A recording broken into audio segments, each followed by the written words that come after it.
ప్రస్తుతానికి NID junction దగ్గర ఉన్నాము. వెస్ట్ నియోజకవర్గంలో జరుగుతున్నటువంటి ఈ నిరాహార దీక్షలు చూస్తుంటే మనకి భారీగా స్పందన కనిపిస్తోంది. రెండో రోజు కూడా ఈ కొనసాగుతోంది ఈ దీక్షలు.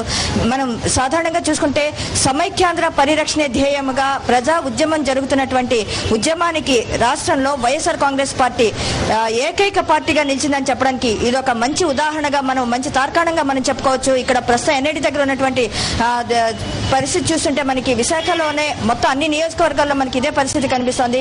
ఇక్కడ దీక్షాస్థలికి అన్ని వర్గాల నుంచి కూడా ప్రజల నుంచి అలాగే విద్యార్థుల నుంచి కార్మికుల నుంచి కూడా భారీ స్పందన కనిపిస్తోంది. వెస్ట్ నియోజకవర్గంలో ఉన్నటువంటి నేతలు చూస్తుంటే మాత్రం మహిళా కన్వీనర్ ఉషా కిరణ్ తో పాటు అలాగే బీసీసీఎల్ నగర కన్వీనర్ పక్కి దివాకర్ అలాగే వైఎస్ఆర్ కాంగ్రెస్ పార్టీకి చెందినటువంటి గొంప గిరిధర్ ఇలా చాలా మంది పలువురు నేతలకు కూడా సంఘీభావం తెలియజేస్తున్నటువంటి పరిస్థితి మనకి వెస్ట్ నియోజకవర్గంలో కనిపిస్తోంది. ప్రస్తుతానికి ఉషా కిరణ్ ఉన్నారు. మేడం, దీక్షాస్థలి మన దీక్ష చూస్తుంటే రెండో రోజు కూడా జరుగుతోంది నిరాహార దీక్ష. ఎలా జరుగుతోంది? ప్రజల నుంచి ఎలాంటి స్పందన కనిపిస్తోంది?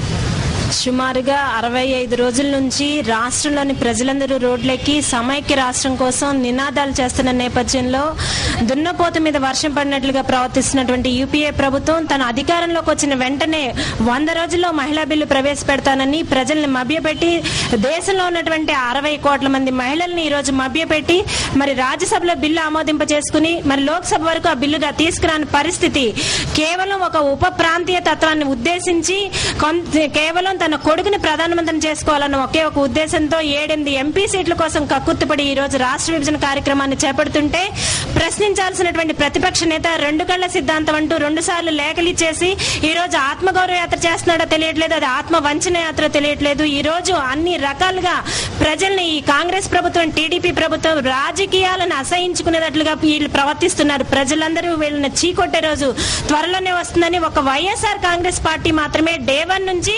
సమైక్యాంధ్ర కట్టుబడి ఉందని మరి జైల్లో ఉండి కూడా మరి జగన్మోహన్ రెడ్డి గారు ఆమరణ నిరాహార దీక్ష చేయడం, విజయమ్మ గారు నిరాహార దీక్ష చేయడం, మరి వాళ్ళిద్దరూ రాజీనామాలు చేయడం, ఎమ్మెల్యేలు రాజీనామాలు చేయడం, ఇవన్నీ ఈ పరిస్థితులన్నింటినీ ప్రజలందరూ గమనిస్తున్నారు.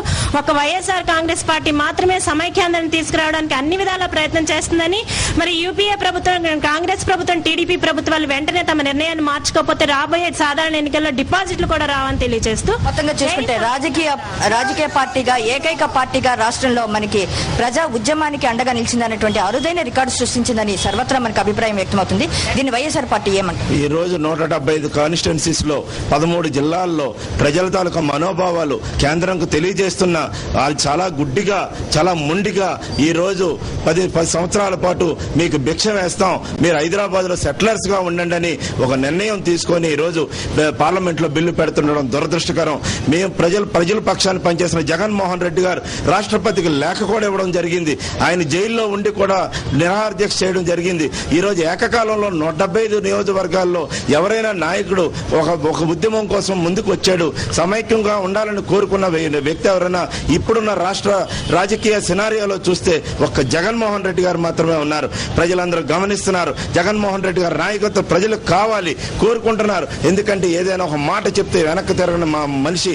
ఒక రోజు ఆనాడు పార్లమెంట్ లో ఏదైతే ప్లే కార్డ్ పట్టుకున్నారో దాన్ని మాటకి నిలబడి ఈ రోజు ఒక ప్రాంతంలో పార్టీ నష్టపోయినా పర్వాలేదు, నేను పట్టుకున్న ప్లే కార్డు పార్లమెంట్ సాక్షిగా అదే జరగాలి, అంతే తప్ప ప్రజలకు మోసం చేయకూడదనే ఒకే విధానంతో చేస్తున్న ఈ పోరాటం, జగన్మోహన్ రెడ్డి గారి పోరాటాన్ని ప్రజలు గౌరవిస్తున్నారు. కానీ దురదృష్టవశాత్తు ఈ కాంగ్రెస్ పార్టీ గాని తెలుగుదేశం పార్టీ గాని దాన్ని రాజకీయ కోణంలోనే చూస్తుంది తప్ప ప్రజలకి చేరువ కావాలని గాని ప్రజలకు సంక్షేమం కోరాలని గాని క్షేత్రస్థాయిలో ప్రజలు కోరుకుంటున్న వాళ్ళ మనోభావాలు గౌరవించాలి కానీ చూడకపోవడం దురదృష్టకరం. కేవలం సీట్లు, ఓట్లు తప్ప వీళ్ళకి ఏమీ అక్కర్లేదు. కేవలం వీరు రాజకీయ లబ్ధి కావాలి, వీళ్ళు వెళ్ళి పీఠాల్లో కూర్చోవాలి తప్ప ప్రజలు ఎలాగపోయినా అక్కర్లేని ఈ దుస్థితి చూస్తుంటే రాబోయే కాలంలో ప్రజలు తిరగబడి మరి చంద్రబాబు నాయుడిని తండ్రి అవకాశాలు ఉన్నాయి.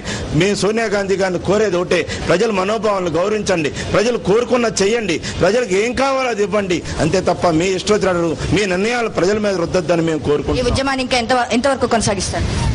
ఈ ఉద్యమాన్ని ఏదైతే జగన్మోహన్ రెడ్డి గారి ఆశయం ఉందో సమైక్య ఆంధ్రప్రదేశ్ గా ఉంచాలని జగన్మోహన్ రెడ్డి ఆశయం ఉందో, ప్రాణాలైనా అర్పించి జగన్మోహన్ రెడ్డి ఆశయ సాధన గురించి ప్రతి ఒక్క వైఎస్ఆర్ కాంగ్రెస్ పార్టీ నాయకులే గాని కార్యకర్తలే గాని ప్రతి ఒక్కరు నడుమించుకుని ఈ రోజు 175 నియోజకవర్గాల్లో ఏకదాటిగా ఆమరణ నిరాశలు కూర్చోవడం అంటే ఇది సామాన్య విషయం కాదు. ఇది చరిత్రలో సువర్ణ అక్షరాలతో లిఖించుకోదగ్గ నిర్ణయం. ఇది ఖచ్చితంగా జగన్మోహన్ రెడ్డి గారు ఏదైతే సమైక్య ఆంధ్రప్రదేశ్ ఆశయం ఉందో ఆశయం గురించి, జగనన్న ఆశయం గురించి ప్రతి ఒక్క కార్యకర్త ప్రాణాలుగా సిద్ధంగా ఉన్నాడు. అదే విధంగా నేను ఒకటి రాష్ట్ర బీసీ కన్వీనర్ గా ఒకటి నేను చెప్పదలుచుకుంది ఏంటంటే, మొన్నటిదాకా విహెచ్ గాని ప్రతి ఒక్క నాయకుడు కూడా ఈ సిడబ్ల్యూసీ ఈవెన్ దిగ్విజయ్ సింగ్ కూడా ఈ సిడబ్ల్యూసీ మారదు అంటున్నారు. ఒక కేబినెట్ కంటే సిడబ్ల్యూసీ చాలా గొప్పదా అని ఈ రోజు ప్రశ్నిస్తున్నాను నేను. రాహుల్ నాన్ సెన్స్ అని చెప్పేసి ఒక ఆర్డినెన్స్ ని అలాగా పిఎం ని కూడా లెక్క చేయకుండా అలాంటి ఆర్డినెన్స్ ని కూడా చింపిపడేయన్నారు.